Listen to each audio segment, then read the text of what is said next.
మూడవ అధ్యాయము 1, 2, 3 వచనాలు. आपण लेवियाचं पुस्तक 23वा अध्याय 1, 2, 3 वचनं वाचूया.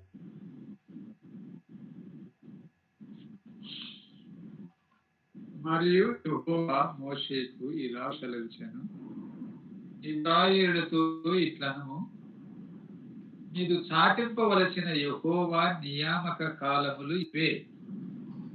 ఈ కాలముల యందు మీరు పరిశుద్ధ సంఘములుగా కూడవలెను. నా నియామక కాలములు ఇవి. 6 దినములు పని చేయవలెను. వారము 7వ దినం విశ్రాంతి దినం, అది పరిశుద్ధ సంఘపు దినము. అందులో మీరు ఏ పనినను చేయకూడదు. మీ సమస్త నివాసముల యందు అది యెహోవా ఇచ్చిన విశ్రాంతి దినం. परमेश्वर मोशेला म्हणाला, इस्रायल लोकांना सांग, पवित्र मेले भरवण्यासाठी परमेश्वराचे जे नेमलेले समय तुम्ही जाहीर करावयाचे ते माझे नेमलेले समय हे. 6 दिवस कामकाज करावे, पण 7वा दिवस परमविश्रामाचा सब्बात व पवित्र मेल्याचा दिवस होय. या दिवशी तुम्ही कसलेही काम करू नये.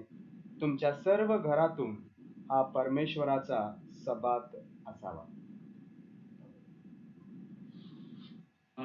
ప్రియమైన దేవుని పిల్లలారా, ఈ రాత్రి మనతో మాట్లాడినట్లు చిన్న ప్రార్థన చేసుకొని మొదలు పెట్టుకుందాము.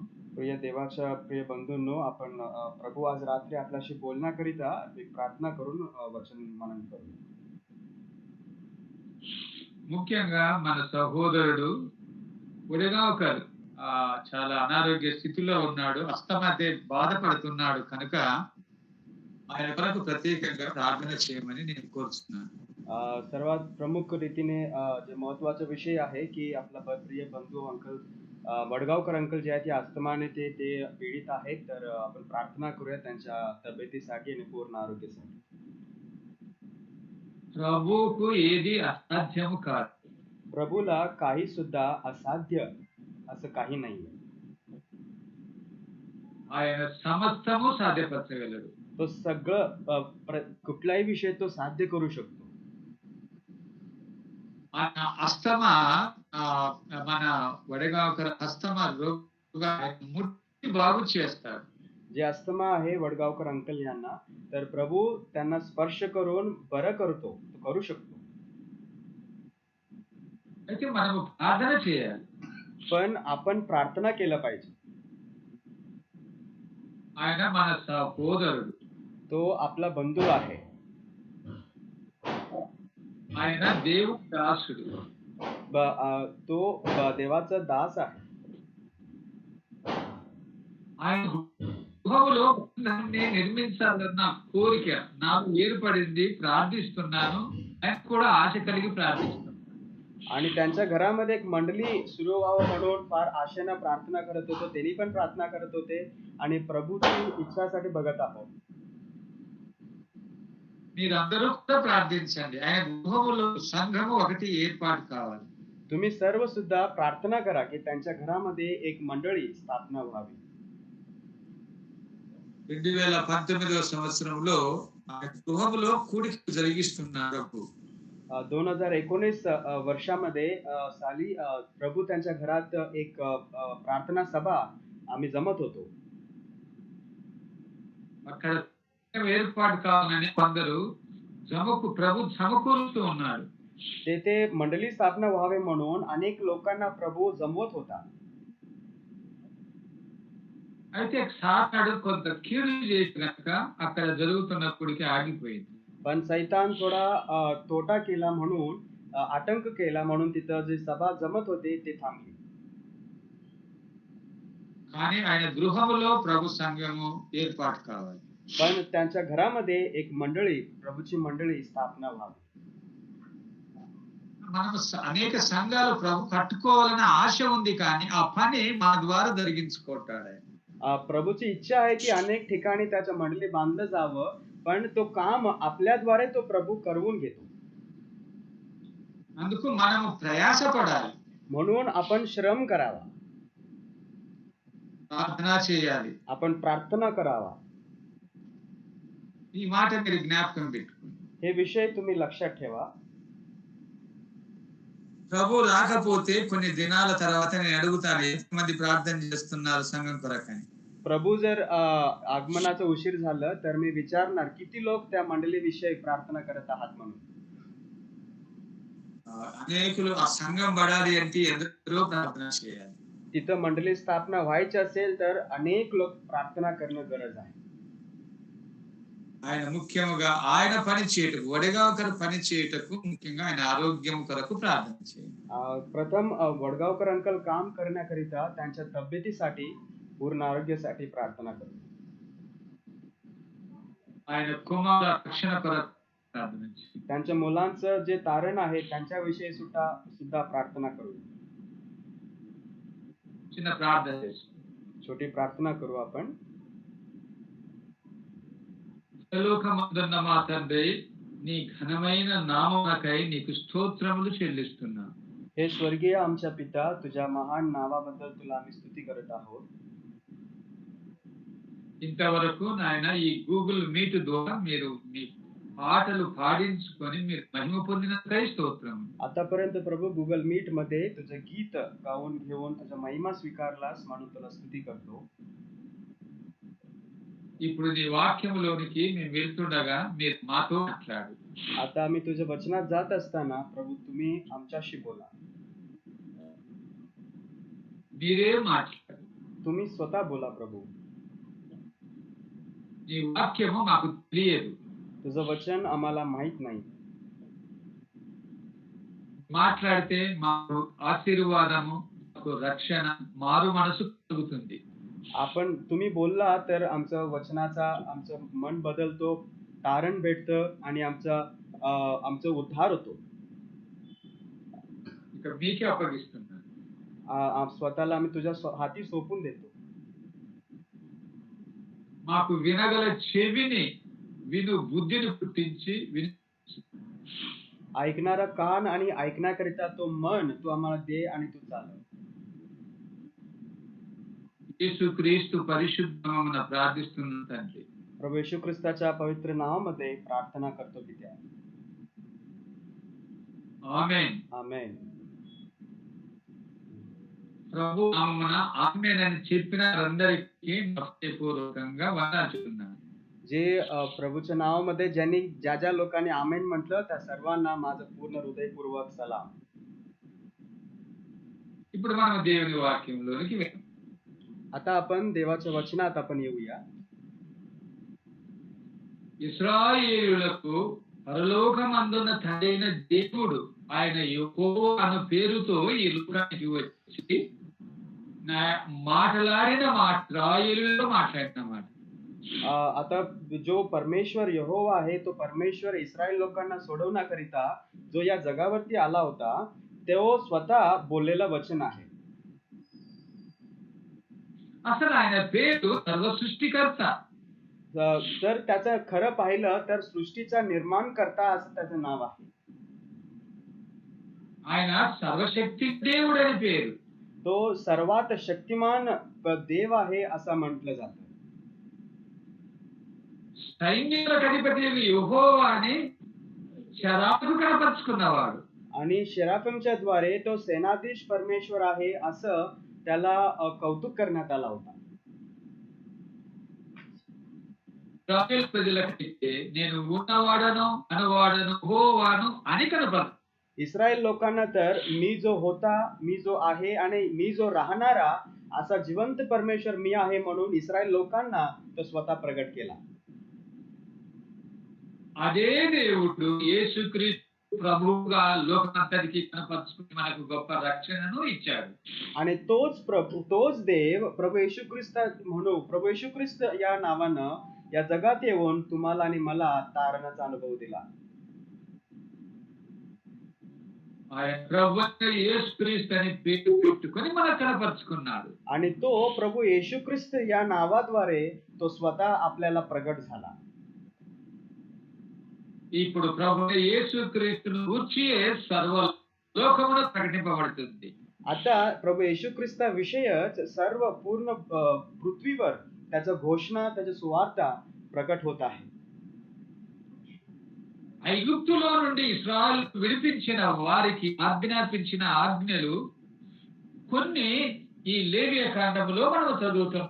जे मिशर देशातून इस्रायल लोकांना जे सोडवलेल्या लोकांना थोडे जे आज्ञा दिले होतं, ते आज्ञा आपण लेवी या ग्रंथात थोडे पाहतो. ఆజ్ఞలు ఎన్నో ఇచ్చాడు. अनेक आज्ञा त्यानं दिलं.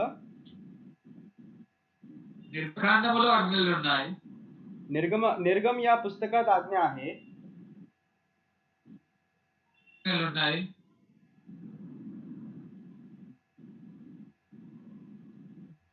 అంకుల్ మీ వాయిస్ కట్ అవుతుంది అంకుల్, మరలా చెప్తారు ఇప్పుడు చెప్పిన మాట. సంఖ్యాకాండంలో ఆజ్ఞలు ఉన్నాయి. गणना या पुस्तकात आज्ञा आहे. ద్వితీయోపదేశ కాండంలో మళ్ళీ రెండుసారి రాసిన ఆజ్ఞలు ఉన్నాయి. आणि अनुवाद या पुस्तकामध्ये दुसऱ्यांदा लिहित असताना ते आज्ञा पुन्हा लिहिलेल्या आहेत. ద్వితీయోపదేశ కాండము నుండి ఆజ్ఞలు రెండవసారి రాపించాడు. అది जे अनुवाद या पुस्तकात लिहिलेल्या आज्ञा आहे, ते अगोदर दिलेल्या आज्ञा ते पुन्हा दुसऱ्यांदा लिहून दिलेलं आहे. ఎందుకంటే పాత వారందరూ అప్పటికి చనిపోయారు. వారి పుట్టిన కుమారులకు ద్వితీయోపదేశ కాండంలో ఇచ్చారు. कारण का तिथपर्यंत जे जुने लोक होते ते सगळे मरून गेले आणि त्यांना जन्मलेल्या मुलांकरिता एक एक एक आठवण म्हणून त्यांना परत ते आज्ञा देण्यात आलं. అందుకొరకే దానికి ద్వితీయోపదేశ కాండం అంటే రెండవసారి ఆజ్ఞలు రాయటము అని అర్థం. म्हणून त्याचा अनुवाद याचा अर्थ असा की दुसऱ्यांदा त्यांना लिहून देणं असा अर्थ येतो. లేవియ కాండంలో కొన్ని ఆజ్ఞలు పెట్టాడు. लेवियाच्या पुस्तकामध्ये थोडे आज्ञा ठेवलेल्या आहे. ఇప్పుడు చదువుకున్న లేవియ కాండం 23వ అధ్యాయంలో మొదటి 2 వచనాలు చదువుకొని ఇంతవరకు నేర్చుకుంటూ వచ్చాము. ఇప్పుడు 3వ వచనంలో పోయిన వారము కొంత నేర్చుకున్నాము. आतापर्यंत आपण लेवीच्या 23वा अध्याय 1, 2, 3 वचन मनन करत आलो. आता 1, 2 वचन झालं तर आपण गेल्या वेळी 3रा वचन आपण मनन केलं. 1 వచనంలో రాయించిన ఆజ్ఞలు జ్ఞాపకం ఉన్నాయా? हे पहिले 1 आणि 2 वचनामध्ये जे लिहिलेलं होतं ते तुम्हाला आठवण आहे का?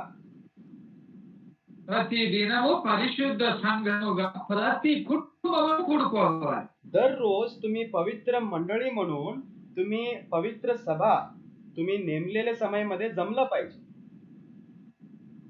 ఆ పరిశుద్ధ సంఘముగా కూడుకొని 6 దినాలు ప్రతిరోజు పని చేయాలి. आणि पवित्र मंडळी म्हणून जमून कुटुंबासहित 6 दिवस तुम्ही काम करावं.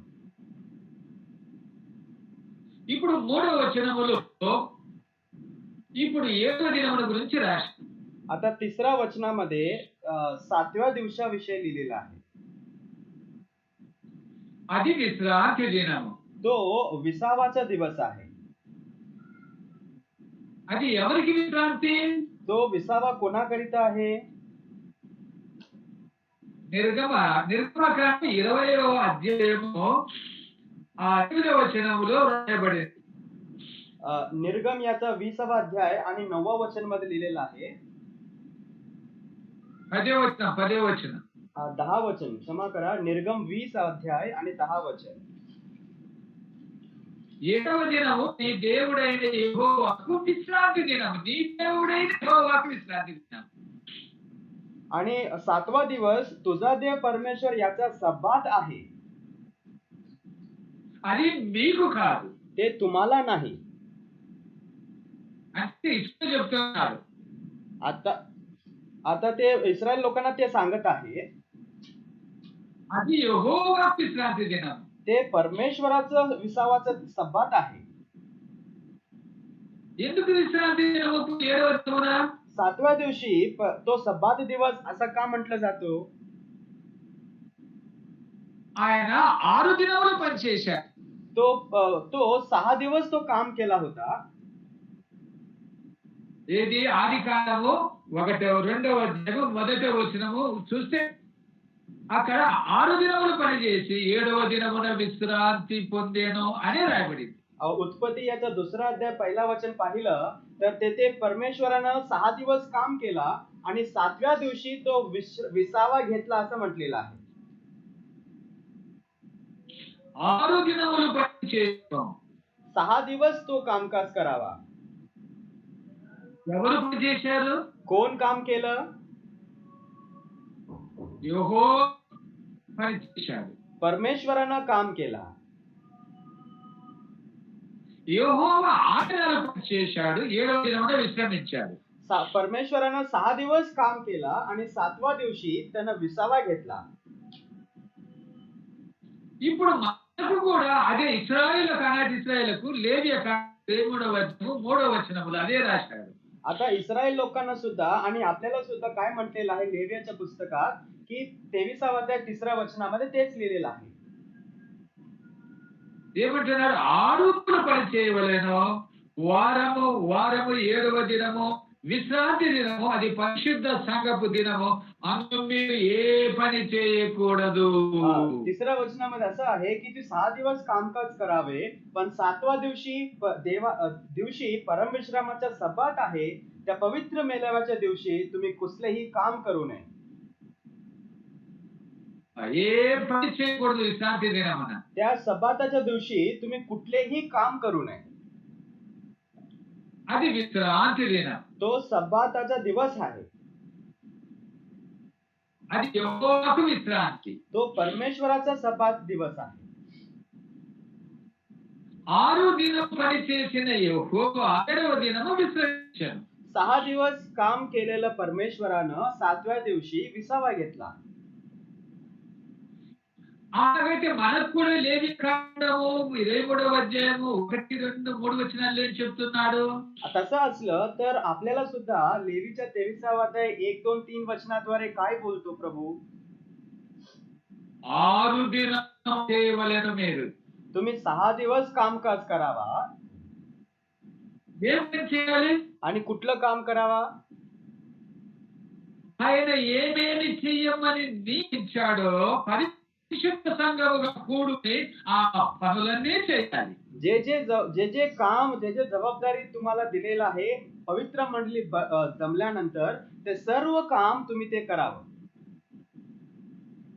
అప్పుడు 7వ దినంలో కూడా అన్నాడు ఆయన ఏ పని చేయకూడదు అన్నాడు. आणि 7व्या दिवशी काय म्हटलेलं आहे? तुम्ही कसलेही काम त्या दिवशी करू नये. ఒక మాట ఇక్కడ మనకు అర్థం కావాలి, ఒక సత్యము. एक सत्य आपल्याला समजावा.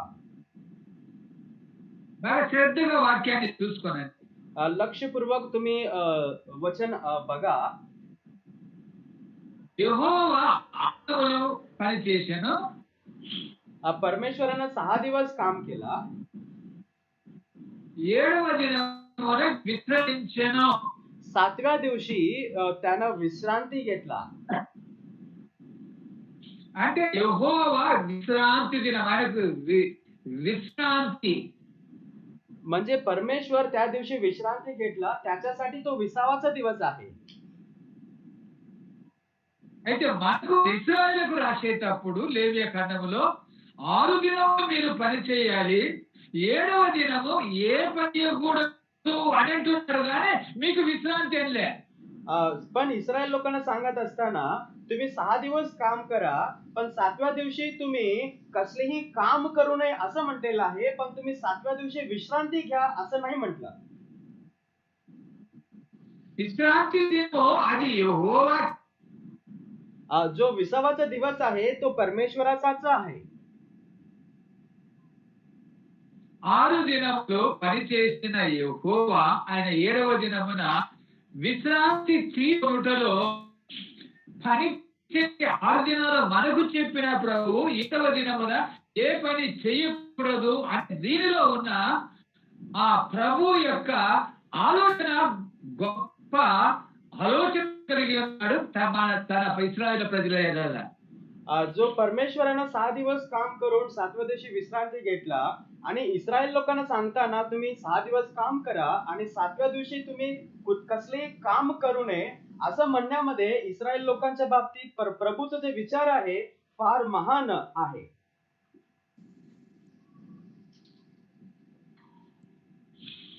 ఆదికాండము 1వ అధ్యాయం 26వ వచనములో उत्पत्तीचा पहिला अध्याय 26 वचनामध्ये महेश अना मेरा साउंड आ रहा है क्या? ఆది కాండ 26వ వచనము దేవుడు నరులను సృజించాడు. मग देव बोलला आपल्या प्रतिरूपाचा आणि आपल्याविषयी सुंदर एक मनुष्य आपणास करू. దేవుడు ఏమంటాడు మన స్వరూపము నాగ పోలిక చొప్పున అన్నాడు. परमेश्वर काय म्हटलं देवानं की आपल्या प्रतिरूपाचा एक मनुष्य बनवूया म्हटलेला. మన మన మన స్వరూపము మన అంటున్నాడు. అక్కడ ఎవరితో మాట్లాడుతున్నాడు ఆయన. तो देव काय म्हणत आहे आपल्या प्रतिरूपाचा म्हणजे कोणाशी तर बोलत आहे देव. అక్కడ ఎవరున్నారు అప్పటికి? म्हणजे तिथे कुठे होता त्यावेळेस? మనుషుడు అప్పటికి ఇంకా సృజించలేదు కదా. तेव्हा माणसाला अजून निर्माण केला नाही ना. ఏమంటున్నాడు అక్కడ దేవుడు ఏమంటాడు మన స్వరూపమందు మన పోలిక చొప్పున నరులను చేయుదము అంటున్నాడు. 26 वचन काय म्हणतो मग देव बोलला आपल्या प्रतिरूपाचा व आपल्याशी सदृश्य असा मनुष्य आपण करू असं म्हणतो. ఇక్కడ ఎవరు మాట్లాడుతున్నారంటే इथं कोण बोलत आहे माहित आहे का? ప్రభువైన యేసుక్రీస్తు తండ్రితో పరిశుద్ధాత్మతో మాట్లాడుతున్నాడు. प्रभू जो येशू ख्रिस्त देव जो बाप आहे प्रभू येशू ख्रिस्ताशी बोलत आहे. ఏమన్నావు? देव जो बाप आहे प्रभू येशू ख्रिस्ताशी बोलला. యేసుక్రీస్తు దేవునితో పరిశుద్ధాత్మతో మాట్లాడుతున్నాడు. प्रभू येशू क्षमा करा प्रभू येशू ख्रिस्त देव जो बाप आहे आणि पवित्र आत्मा आहे त्यांच्याशी बोलत आहे. తండ్రి కుమార పరిశుద్ధాత్ముడు మాట్లాడుకుంటున్నారు. इथं पिता पुत्र आणि पवित्र आत्मा तिघ बोलत आहेत. ఏమని మాట్లాడుతున్నారు? काय म्हणून बोलत आहे? ప్రభు యేసుక్రీస్తు పరిశుద్ధాత్మతోను తండ్రితోను చెప్తున్నాడు మన పోలిక చొప్పున నరులను చేయదము. प्रभू येशू ख्रिस्त देव जो बाप आणि पवित्र आत्माशी बोलत आहे की आपण आपल्या प्रतिमेच्या प्रतिरूपाचा एक मनुष्य बनवूया. 27వ వచనంలో ఆ మాట పలికాడు దేవుడు తన స్వరూపమందు నరుణ్ణి సృజించెను. आणि 27 वचनामध्ये देव आपल्या प्रतिरूपाचा मनुष्य निर्माण केला. దేవుని స్వరూపమందు వాణ్ణి సృజించెను స్త్రీని గాను పురుషుని గాను సృజించెను. देवाचे प्रतिरूप असा तो निर्माण केला तर नर व नारी अशी तिनं निर्माण केला. సృజించు అని రాయబడింది. जे निर्माण केला असं लिहिलेलं आहे. ఎప్పుడు సృజించెను నరుణ్ణి? माणसांना कधी निर्माण केलं? చెప్పగలరా? तुम्ही सांगू शकाल का? 2వ అధ్యాయంలో చూసుకున్నప్పుడు ఇప్పుడు ఈ లెక్క ప్రకారం చూస్తే 6వ దినము నరుణ్ణి నిర్మించెను అని రాయబడింది. दुसऱ्या अध्यायामध्ये जर आपण हिशोब करून पाहिलं तर 6व्या दिवशी माणसाला निर्माण केलं असं लिहिलेलं आहे. ఇక్కడ అదే కదా దేవుడు నేల మట్టిని తీసుకొని इथं तसंच लिहिलेलं आहे ना देवानं माती घेऊन असं केलेलं आहे. అది 6వ దినమున చేసినట్లుంది. ते 6व्या दिवशी निर्माण केलेलं असं दिसतो आपल्याला. అయితే నరుణ్ణి ఎప్పుడు సృజించాడు? तर माणसाला कधी निर्माण केलं खरं पाहिलं तर ఏమనింది 26 వచనములో 1:26లో సృజించనందే నిర్మించను అనందే.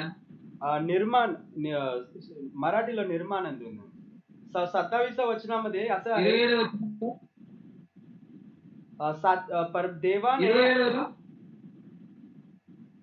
देवाने आपल्या प्रतिरूपाचा मनुष्य निर्माण केला. అవునా? సృజించను అనే మాటనే ఏమని అంటారు? ఆ మాట ఉండేలే. ఆ దేవుడు ఎప్పుడు అసలు సృజించింది ఎప్పుడు? आता देवानं त्या माणसाला कधी बरं निर्माण केला? ఒక్కసారి ఎపి పత్రికలోనికి వెళ్దాం. 1వ అధ్యాయం 4 నుంచి చదివితే అర్థమవుతుంది. आता एफएसीच्या पत्रामध्ये एकदा आपण जाऊया. तिथं पहिला अध्याय 4थ्या वचनापासून आपण थोडं वचन वाचलं तर समजेल आपल्याला. అందరూ బైబిల్ చూసుకోండి. सर्व आपापले बायबलमध्ये पहा. ఎట్లనగా తన ప్రియుని యందు తాను ఉచితముగా మనకు అనుగ్రహించిన తన కృపా మహిమకు కీర్తి కలుగునట్లు తన చిత్త ప్రకారమైన దయా సంకల్పము చొప్పున యేసు క్రీస్తు ద్వారా తనకు కుమారులుగా స్వీకరించుటకై మనల్ని ముందుగా తన కోసం నిర్ణయించుకొని మనము తన ఎదుట పరిశుద్ధులమును నిర్దోషములనై ఉండవలెనని జగత్తు పునాది వేయబడకమునిపై క్రీస్తులో మనల్ని ఏర్పరచుకున్నాను. 4था वचन, पहिला अध्याय 4था वचन. पर त्याप्रमाणे आपण त्याच्या समक्षतेत पवित्र व निर्दोष असावे म्हणून त्याने जगाच्या स्थापनेपूर्वी आपल्याला ख्रिस्ताच्या ठाई निवडून घेतले.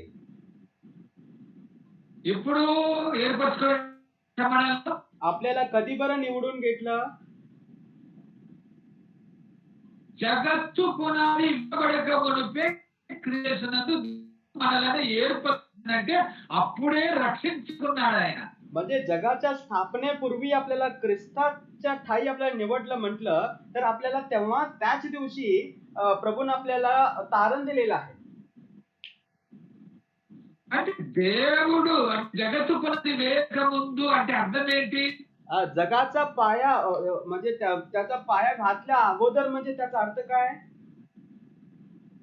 ఆకాశము లేనప్పుడు, భూమి లేనప్పుడు, సముద్రము లేనప్పుడు, అందులో ఉన్న సమస్తం ఏది లేనప్పుడు, आकाश जेव्हा त्या दिवशी आकाश नव्हता, पृथ्वी नव्हती, समुद्र नव्हतं, काही निर्माण केलं नव्हतं, तेव्हा त्या दिवशी आपल्याला प्रभूने तारण दिलेलं आहे.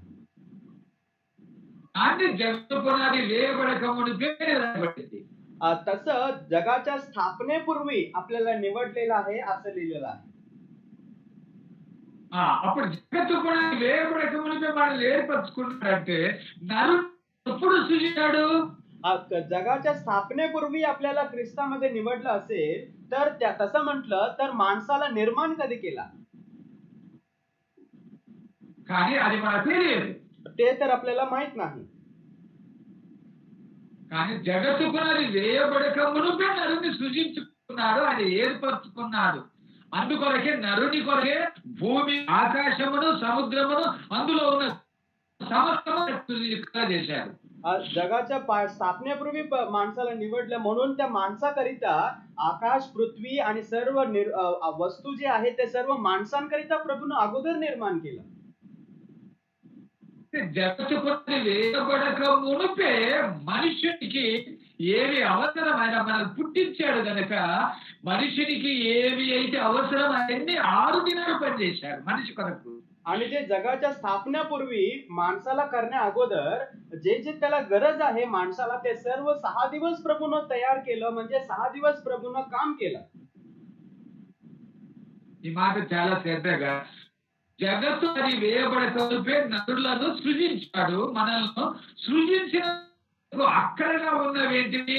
భూమి అవసరము, సముద్రం అవసరము, ఆకాశం అవసరం కనుక మన కోసరము 6 దినాలు పనిచేశాడు. म्हणजे आपण लक्षात ठेवूया की जे जगाच्या स्थापनेपूर्वी माणसाला निवडलं आणि निर्माण केलं तर त्या माणसांकरिता जे काही गरज होतं ते सर्व काही अगोदर 6 दिवस मध्ये सर्व ते गरज ज्याचे काही माणसाला गरज होती ते सर्व निर्माण करून ठेवलं होतं. ఇప్పుడు ఏమి అర్థమవుతుంది? तुम्हाला आता काय समजत आहे? ఇంటూ ఉన్నవారు చాలా జాగ్రత్తగా వినండి. నరుణ్ణి సృజించిన ఆ ప్రేమ గల దేవుడు ఆ నరుడికి ఏమేమి అవసరమో ఆ అప్పగలిగినవన్నీ 6 దినాలు పనిచేశాడు ఆయన. जो परमेश्वरानं जे काही माणसाला निर्माण केलं त्या माणसाला प्रभू किती प्रेम केला आणि प्रेमळ प्रभूनं त्या माणसाला जे गरज आहे ते सर्व काही 6 दिवसामध्ये ते सर्व निर्माण करून ठेवला. ఆయన నరుణ్ణి సృజించాడు, माणसाला निर्माण केलं. నరుణ్ణి నిర్మించిన తర్వాత నరుణ్ణి కావలసిన భూమి అవసరం కనుక భూమిని ఇచ్చాడు. त्या त्या माणसाला निर्माण करताना त्याला पृथ्वीची गरज आहे म्हटलं तर पृथ्वी निर्माण केला. ఆ, నీటి అవసరం కనుక సముద్రాన్ని సృజించాడు. पाणी गरज आहे म्हणून समुद्र निर्माण केलं. ఆ తర్వాత అందులో ఉన్న సమస్తం సూర్యుడు, చంద్రుడు, ఆకాశ పక్షులు, జంతువులు అన్ని ఏవేవి మనకు అవసరమో అవన్నీ ఆయన మన కొరకు సృజించారు. जे त्यानंतर जे जे जे काही गरज आहे, झाड म्हणा, पक्षी म्हणा, जे काही जंतू आहे, ते सर्व जे काही गरज होती ते सर्व निर्माण केलं. నరునికి ఊటకు ఆహారము కొరకై అన్ని సృజించారు. माणसाला जे काही भोजनासाठी गरज होती ते सर्व निर्माण प्रभूने अगोदर केला होता. ఆయన ఎంత మంచి దేవుడు కదా. तो परमेश्वर किती चांगला परमेश्वर आहे ना. ఎవరికి కావాల్సినవన్నీ ఆయన సృజించారు. ज्या माणसाला जे काही गरजू विषय आहे ते सर्व गरज अगोदर तो तयार करून ठेवला. ఆకాశం ఎందుకు సృజించాడు? आकाश का निर्माण केलं? ఆకాశము అంటే పరలోకం. आकाश म्हटलं तर स्वर्ग आहे. నటు తప్పిపోతాడు, పాపంలో పడతాడు గనక ఆయన ముందే గ్రహించి జగత్తు పునాది వేయబడక మునిపే ఆయన వీరు మానవులందరూ చెడిపోతారు, వారిని రక్షించి పరలోకమునకు చేరుటకు ఏర్పరిచారు. భూమి శాశ్వతం కాదు అని ఆయన ఆలోచన కలిగి తయారు చేశారు. जो स्वर्ग का निर्माण केला की प्रभू परमेश्वराला माहित होतं की मानवाला निर्माण केलं की तो पापात पडणार आहे आणि पापात पडल्यानंतर त्याला सोडवणार मी म्हणून त्याला तारण देण्यामुळे याचा उद्देश जगाच्या स्थापनापूर्वी तो केला होता आणि त्यानंतर त्यांना परत पृथ्वी ते शाश्वत नाहीये, तो सदाकाळ राहणार नाही म्हणून स्वर्ग तो निर्माण करून तो आपल्याला तिथं ठेवणार आहे. ఆయన ఎంత గొప్ప ఆలోచన, त्याचा विचार केवढी महान आहे ఎవరికి అర్థం కాదు. ते त्याचे विचार कोणालाही समजत नाही. ఆయనకు తెలుసు ఇశ్రాయేలు తప్పిపోతారు, ఐగుప్తులో పడి పాపానికి దాసులు అవుతారు, ఐగుప్తులో నుండి నేను విడిపించాలి, వారిని పరలోకం అనే కణాలు తీసుకెళ్ళాలి, అక్కడ విశ్రాంతిని ఇవ్వాలి అనే ఆలోచన ఎంత గొప్పదో. प्रभूला माहित होतं की इस्रायल लोक पाप करणार आहे, मानव लोक पाप करणार, ते मिश्र देशातले लोक त्यांना दासी बनवून घेणार आहे, त्या दासत्वातून सोडवून ते स्वर्ग जो कनान आहे ते तर मी त्यांना पोहोचवणार, असा जो महान उद्देश आहे त्या प्रभूचा केवढी महान आहे. ఆ ఇశ్రాయేలులో నుండి ఆ సంతానములో అలాగే మాకు కూడా వస్తాము, లోకమంతా పాపములో పడిపోతారు, వారి పాపముల నుండి విడిపించాలి, వారి కొరకు పరలోకం సిద్ధపరుస్తారని ఆయన ఉద్దేశం నీ ఎడల నా ఎడల అని ఆలోచించిన గల ఆలోచన. आणि जो पापामध्ये पडलेले लोकांना सोडवण्याकरिता त्यांना पापातून मुक्त करून स्वर्गाच्या राज्यात प्रवेश करण्याकरिता जो महान उद्देश तुझ्याविषयी आणि माझ्याविषयी प्रभूचा उद्देश आहे ते केवढी मोठी आहे. వింటూ ఉన్న మీతో ప్రభు చెప్తున్నాడు, ऐकत असणाऱ्या तुम्हाशी प्रभू बोलत आहे. వింటూ ఉన్న నీకు రేపు ఏం జరుగుతుందో, నువ్వు ఏ పాపములో పడతావో, నువ్వు ఏ దోషములో పడతావో అది నీకు తెలియదు, అది ప్రభు తెలుసు. तू ऐकणार तुम्ही उद्या कुठल्या पापामध्ये तुम्ही फसणार किंवा पडणार, कुठल्या सैतानाच्या कुयुक्तीमध्ये तुम्ही सापडणार हे तुम्हाला पण माहित नाही, ते प्रभूला माहित आहे. వింటూ ఉన్న మీరు రేపు ఏ పాపములో పడతారో మీకే జ్ఞాపకం చేసుకోండి. आता तुम्ही ऐकणारे तुम्ही हे स्मरण करा की उद्या तुम्ही कुठल्या पापामध्ये पडणार हे तुम्ही विचार करा बरं. రేపు పడిన తర్వాత అయ్యో నిన్న ప్రభుకి తెలుసు నేను ఇంత పాపం చేసిన, అయ్యో ఇట్లా చేసిన, ప్రభువా నన్ను క్షమించని నువ్వు ప్రార్థన చేస్తావు. उद्या तू पाप केल्यानंतर तू असा विचार करणार, अयो मी हे पाप कसं केलं, मला प्रभू तू क्षमा कर, मला तू क्षमा कर म्हणून तू प्रभूकडे प्रार्थना करणार.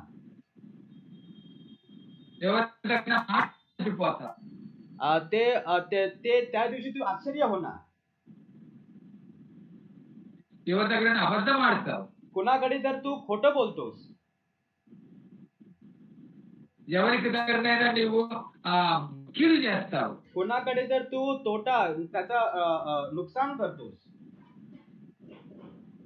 ఎవరితోనైనా కొట్లాడతావు. अमुक लोकांशी तू भांडण करतोस,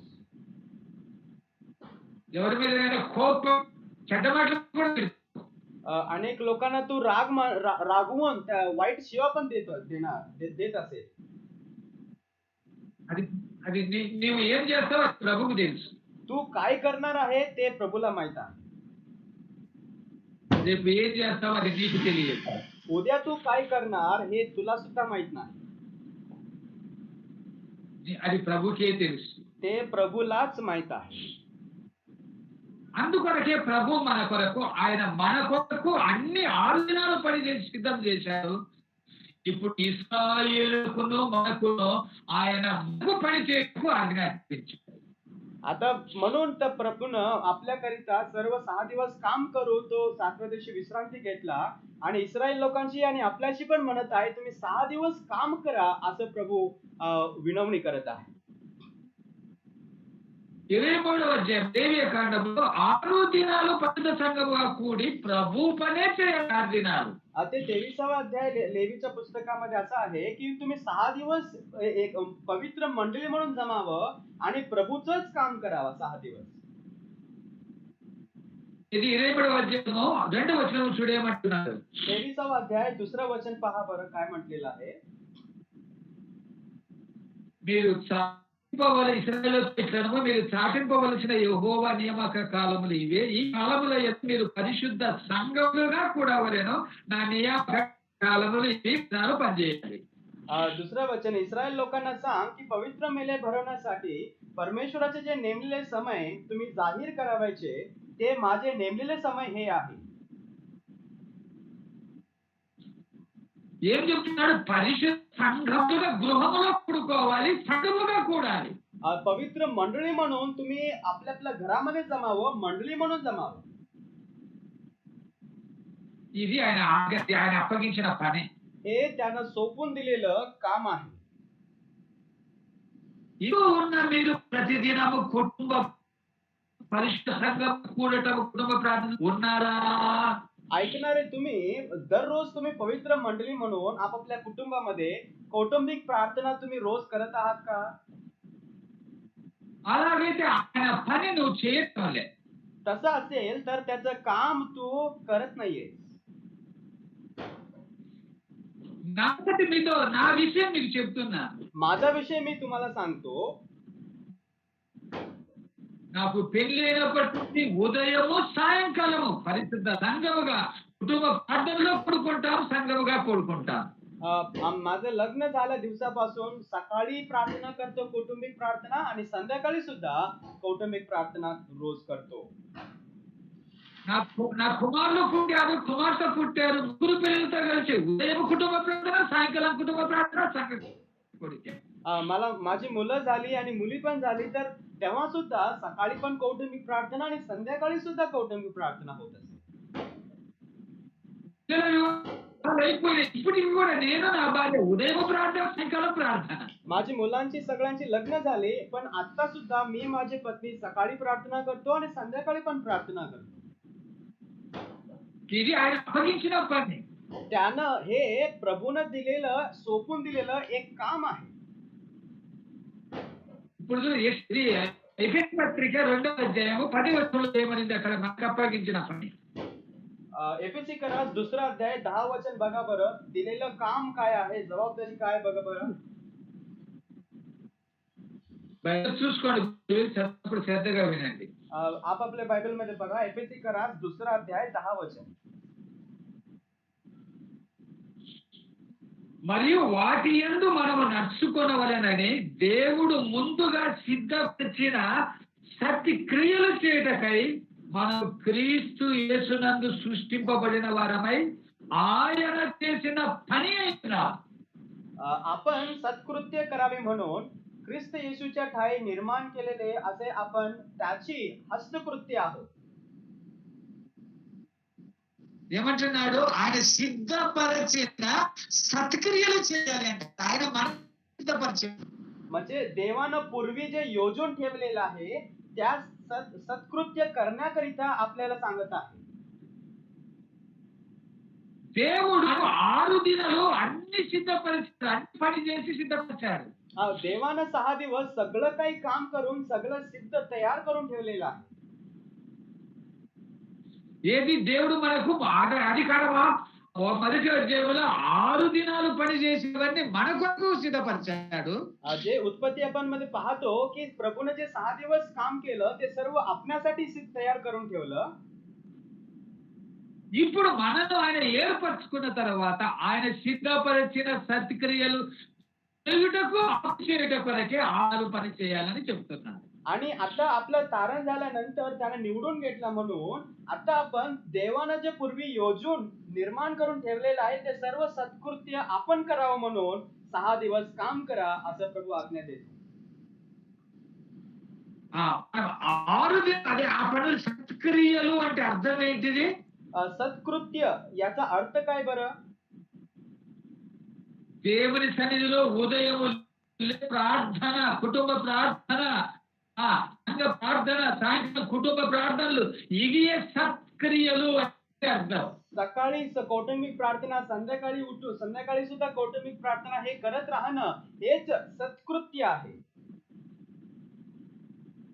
సత్క్రియలు అంటే దేవుని వాక్యం చదువుతూ ఉండాలి, వ్యక్తిగతంగా ప్రార్థిస్తూ ఉండాలి, ఎదుటి వారికి సువార్త చెప్తుండాలి, ప్రార్థనలు చేయాలి. ఇవి సత్క్రియలు అనే ఆయన మనకు అప్పగించిన పని. जे सत्कृत्य म्हणजे काय? आपण नेहमी वचन वाचत राहावा, प्रार्थना करत राहावा, जे कोणी आपल्याला दिसून येतात त्यांना सुवार्थ सांगावा, त्यांना प्रभूविषयी सांगून प्रभूकडे आणावा, हेच काम करणं एक सत्कृत्य आहे. ఈనాడు వింటూ మీలో ఎంతమంది అయితే ఉన్నారో బైబిల్ చదవరు, ప్రార్థన చేసుకోరు, ప్రవేశపరిచిన గూగుల్ మీట్ ద్వారా వినరు, ఇంట్లో కూడా పనులు చేయరు, ఏం చేయరు, ఇంట్లో వెళ్తూ ఉంటారు, వాటితో వ్యవహారం చేస్తూ సమయాన్ని పుచ్చుతూ ఉంటారు. जे ऐकणारे तुम्ही किती लोक बायबल वाचत नाही, प्रार्थना करत नाही, गुगल मीट मध्ये असं जमत असलेल्या प्रार्थनेला पण येत नाही, घरात पण काही काम करत नाही, नुसतं घर फिरत असतात, नुसतं खाली राहतात, तर असे राहणारे किती लोक आहेत?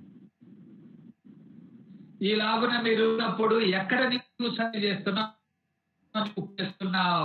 असं असं तू राहत असताना प्रभूचे सत्कृत्य तू कुठं बरं पूर्ण करत आहेस? పాపంలో ఉన్నావు, तू पापामध्ये आहेस. పాపం చేస్తున్నావు, నేనేం తప్పు చేయడం లేదని మోసపుచ్చుకుంటున్నావు. मी काही चूक करत नाहीये असं म्हणून तू स्वतःला फसवून घेत आहे. నేను ఎక్కడ తప్పు చేయడం లేదే, मी कुठं चुकत नाहीये ना అని నువ్వు అనుకుంటున్నావు. असं तुला स्वतःला वाटत आहे. కానీ నువ్వు బైబిల్ చదవకుండా, కుటుంబ ప్రార్థన చేసుకోకుండా, స్వార్థ చెప్పకుండా అది చేయకపోతే నువ్వు ఇంకా పాపములోనే ఉన్నావు. जर तू बायबल न वाचता, प्रार्थना न करता, इतरांना सुवार्थ न सांगता असंच राहिलास तर तू अजून ते प्रभूचे सत्कर्म करत नाहीये. ఇది 6 దినాలు చేయాలి. हे 6 दिवस काम करावा విశ్రామం ఏ పని చేయకూడదు. आणि 7व्या दिवशी कुठलंही काम करू नये. ఏం పని చేయకూడదు అంటే యెహెజ్కేలు గ్రంథము 20వ అధ్యాయము 12-13 చూడండి ఏం రాయబడిందో. यहेजकेल याचा 20वा अध्याय 12 आणि 13 वचन पहा, तिथं काय म्हटलेलं आहे. कुठलं काम करू नये म्हटलं तर त्याचा अर्थ काय बघा. ఏ పని చేయకూడదు అన్నదానికి మనకు అర్థం తెలియటకు कुठलेही काम करू नये याचा अर्थ समजण्याकरिता आपण तो वचन वाचूया. 20वा अध्याय 12 वचन आणि 13 वचन. అందరూ బైబిల్ చూసుకోండి. सगळे आपापले बायबल पहा. బైబిల్ మనసు దాన్ని పెట్టినప్పుడు గ్రహిస్తూ ఉంటే నిజంగా నేను సత్క్రియలు చేస్తున్నావు. जर तू बायबल उघडून तर मन लावून ते वचन वाचत आहेस तर प्रभूचं सत्कृत्य तू करत आहेस. నువ్వు బైబిల్ చూసుకుంటే సరిగా వినట్టు కూర్చొని ఉంటుందంటే నీవు సత్క్రియలు చేయలేదు. तर तू बायबल न वाचता ऐकू किंवा न ऐकू असं दुर्लक्ष करून तू जर ऐकत आहेस तर तू सत्कृत्य तू करत नाहीस. ఇది దేవుని గ్రంథం కనుక దేవునికి బైబిల్ చూసుకోవాలి, హృదయపూర్వకంగా మనసు పెట్టి వినాలి. हे देवाचं ग्रंथ आहे म्हणून पूर्ण मनानं बायबल पाहावं, पूर्ण मनानं आपण हे वचन वाचावं. ఏహెచ్కేల్ గ్రంథం 12:13. एहेजकेलाचा 20वा अध्याय आणि 12 आणि 13 वचन. మరియు యెహోవానగు నేనే వారిని పవిత్రపరచు వాడనని వారు తెలుసుకొనున్నట్లు నాకును వారికి మధ్య విసర్జనములను వారికి సూచనగా నేను నియమించితిని. आणखीन त्याच्यामध्ये व माझ्यामध्ये चिन्ह होण्यास मी त्यास आपले सब्बातही दिले, ते अशासाठी की मी परमेश्वरानं त्यास पवित्र केले असे त्यास समजावे. లేవియ కాండంలో ఏం రాశాడు? लेवियाच्या पुस्तकात काय लिहिलं? విశ్రాంతి దినమున ఏ పని చేయకూడదు. सब्बाताच्या दिवशी कुठलेही काम करू नये. ఎందుకు చేయకూడదు అన్నాడు? का बरं करू नका असं म्हटलं? ఇక్కడ 12వ వచనం ఏముంది? ఎహెజ్కేలు 20:12లో एहेजकेलच्या 20वा अध्याय 12 वचनामध्ये काय लिहिलेलं आहे? మరియు యెహోవానగు నేనే వారిని పవిత్రపరచు వారు తెలుసుకొనున్నట్లు నాకును వారికి మధ్య విశ్రాంతి దినములను వారికి सूचना नियमित मी परमेश्वराने त्यास पवित्र केले असे त्यास समजावे म्हणून माझ्यामध्ये व त्यांच्यामध्ये चिन्ह होण्याकरिता मी त्यास आपला सब्बात दिले.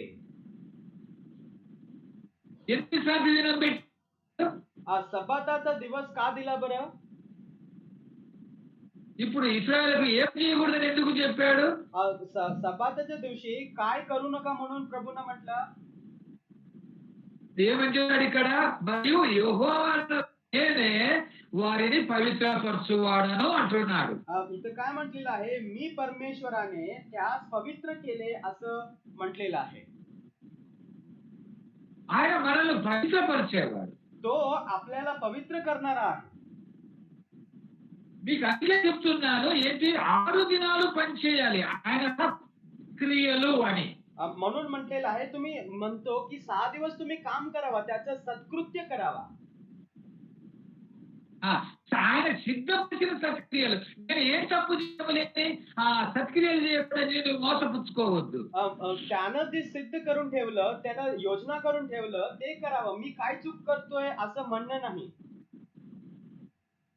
ఆయన చెప్పిన సత్క్రియలు 6 దినాలు చేస్తున్నప్పుడు విశ్రాంతి దినం ఏం చేస్తంట? నేను వారిని పవిత్రపరచువాడను అంటున్నాడు. आणि तो प्रभूने जे दिलेलं सत्कृत्य आपण 6 दिवस काम करत आणि प्रभू म्हणतो की 7व्या दिवशी त्यांना विश्रांतीचा दिवस दिलेला आहे. వారిని నేనే పవిత్రపరిచేవాడిని आणि मी त्यांना पवित्र करणारा परमेश्वर आहे. ఎహెజ్కేలు 20:12 ఏమంటున్నాడు? నేనే వారిని పవిత్రపరిచేవాడనని వారు తెలుసుకోవాలి.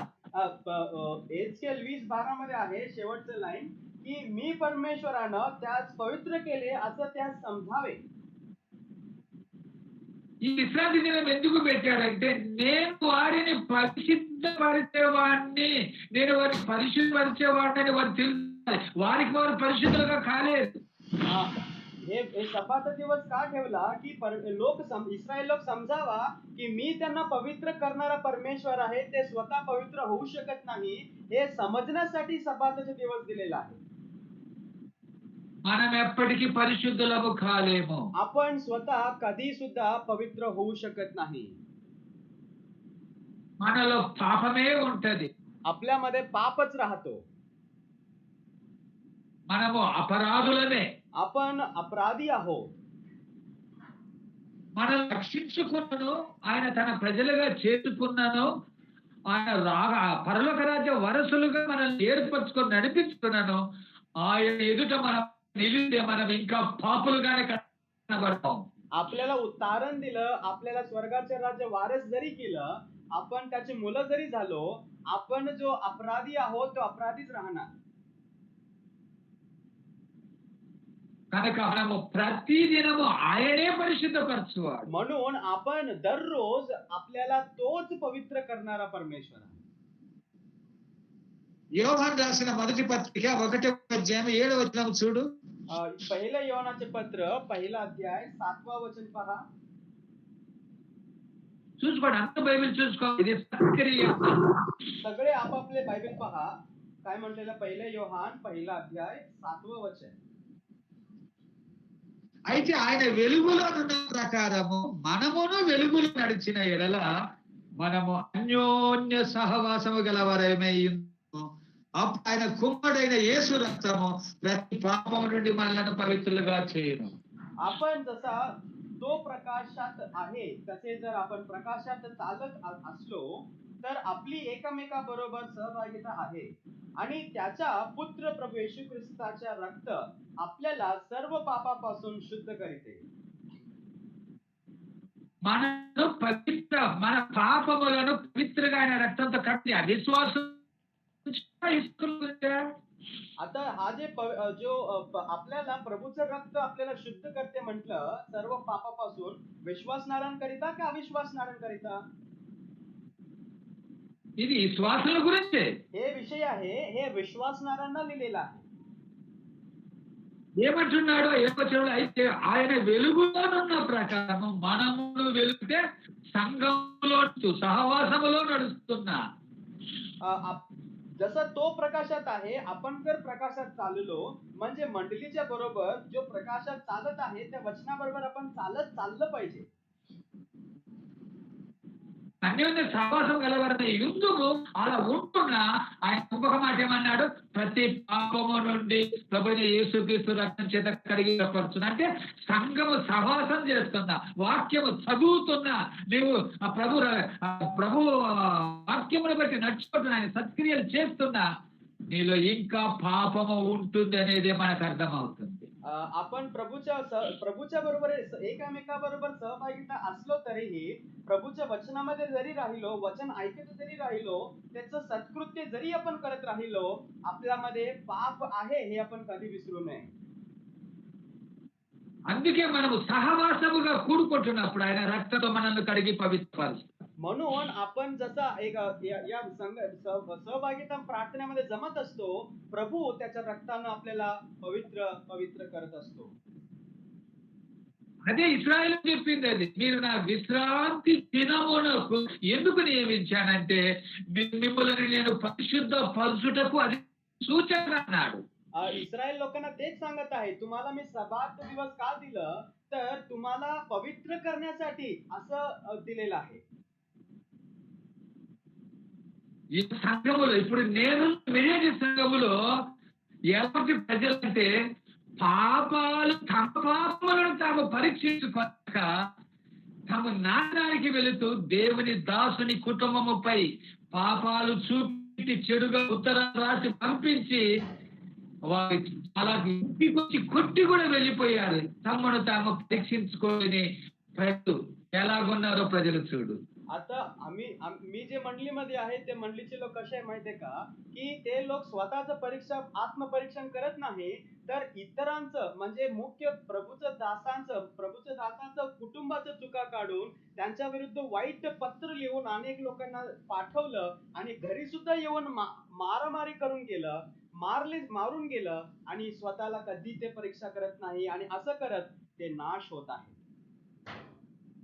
ఇంత కీడు చేడి వారు తమను ఇంకా పరీక్షించుకోలేకపోతున్నారు. మేము ఇలా చేసింది ఆ తప్ప కాదా అని ఇంతవరకు వారికి అర్థం కావట్లేదు. अजून सुद्धा त्यांना समजेना की आम्ही जे काही केलो ते चुकीचं आहे की नाही हे त्यांना अजून समजेना झाले. ఈ చంపగొట్టి కొట్టమన్నాడు ప్రభు. प्रभूचा आज्ञा काय आहे तर या गालावर एकानं मारलं तर दुसऱ्या गालावर सुद्धा तुम्ही मार खावा असं म्हटलेलं आहे. కానీ మనం వెళ్ళి ఒకరిని కొట్టగలము? आपण इतरांना कसं जाऊन मारू शकतो? అది ఎంత ఘోర పాపమో, ते किती वाईट पाप आहे. ఇది అర్థం చేసుకోలేకపోతున్నారు. हे लोकांना समजून येत नाही. మన విశ్రాంతి దినాన్ని వీళ్ళకి ఎందుకు వచ్చారు? मला इस्रायल लोकांना विश्रामाचा सपाताचा दिवस का दिला? ఆయన యెహోవా పరిశుద్ధపరచు గనక తమను తాము పరీక్షించి విశ్రాంతి దినములోనికి రావాలి. तो स्वतः परमेश्वर स्वतःच पवित्र करणारा परमेश्वर आहे म्हणून इस्रायल लोक पवित्र सपात तो पालन करावा. విశ్రాంతి దినము ఎందుకు నిర్మించాడు అంటే ఇశ్రాయేలు ప్రజలు తమ్ముడు తాము పరీక్షించుకొనుటకే విశ్రాంతి దినాన్ని ఇచ్చాడు. सबाताचा दिवस का निर्माण केला? इस्रायल लोक ते स्वतः परीक्षा करावा, स्वतःला आत्मपरीक्षण करावं म्हणून प्रभूनं तो दिवस नेमलेला आहे. ఈనాడు మనకు సంఘాలు ఎందుకు ఇచ్చాడు? ఈ పరిశుద్ధ సంఘం ఎందుకు ఇచ్చాడు ప్రభు? आता आज काळामध्ये जर प्रभूनं मंडळी आणि पवित्र मंडळी जो आहे तो प्रभूनं का दिला आपल्याला?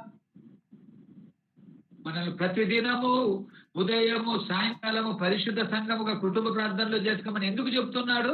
दररोज आपल्याला सकाळ व संध्याकाळी कौटुंबिक प्रार्थना करा असं का म्हणतो प्रभू? అలా కూడుకోవటం వలన ఆయన మనను పరిశుద్ధపరుస్తాడు. ప్రతిదిన పాపమును ఆయన పరిశుద్ధపరుస్తూనే ఉంటాడు. तसं केल्यानं आपल्याला दररोज प्रभू आपल्याला पवित्र करत असतो, शुद्ध करत असतो. ఇందుకొరకే ఆయన విశ్రాంతి దినాన్ని అప్పగించురాయులకు म्हणून इस्रायल लोकांना तो सब्बाताचा दिवस त्यांना दिलेला आहे. ఇప్పటి దినములలో ప్రభు మనకు ఆయన సంఘాన్ని ఇచ్చాడు. ఆయన సహవాసం ఇప్పుడు కుటుంబ ప్రార్థనలు ఉండాలని నాకు అప్పగించిన ఆయన పని చేస్తే ప్రతి దినము మనల్ని ఆయన పవిత్రపరుస్తూ ఉంటాడు. आणि आता आपल्याला सुद्धा प्रभूनं आपल्याला मंडळी दिलं आणि आपल्याला कौटुंबिक प्रार्थना रोज करण्यासाठी प्रभूनं दिलं आणि त्याचं काम करत पवित्रतामध्ये राहण्यास त्यांना आपल्याला सांगून ठेवलेलं आहे. ఆయన అప్పగించిన పని నీవు ఉదయము కుటుంబ ప్రార్థన, సాయంకాలం ప్రార్థన, సంఘ కూడిక, ఈ కూడికలో నీవు వారిక్కడ కూర్చోకుండా అనుసరించకపోతే నీ పాపములో నీవు పడి ఆకు మరణానికి పోతావు. प्रभूनं जे दिलेलं काम आहे ते जर आपण काम नाही केलं, सकाळी आपण कौटुंबिक प्रार्थना, संध्याकाळी कौटुंबिक प्रार्थना आणि या गुगल मीट मध्ये आपण जर बसलो नाही आणि बिन बसता इकडे तिकडे फिरत बसलो, आपल्या दोष मध्ये, आपल्या पापामध्ये आपण नाश होणार. तुम्ही स्वतः फसवून घेता. నిన్ను మోసపుచ్చుకో. मी काही चूक करत नाहीये असं म्हणून स्वतः फसू नको. ఆయన నియమించిన దినాలు, పరిశుద్ధ దినాలు, పరిశుద్ధ సంఘంగా కూడుకోవటం, వ్యక్తిగతంగా సంఘంగా అన్నిటిలో నువ్వు చేయకపోతే ఇంకా పాపములోనే ఉన్నట్టు. जर प्रभूनं जे नेमलेल्या समयमध्ये पवित्र मंडळी म्हणून, कौटुंबिक प्रार्थना म्हणून, व्यक्तिगत प्रार्थना म्हणून तू जर नाही केलास तर तू अजून तू पापामध्ये जगणार आहे. పరలోకమైనదా ప్రభు అప్పగించిన పని చేయి.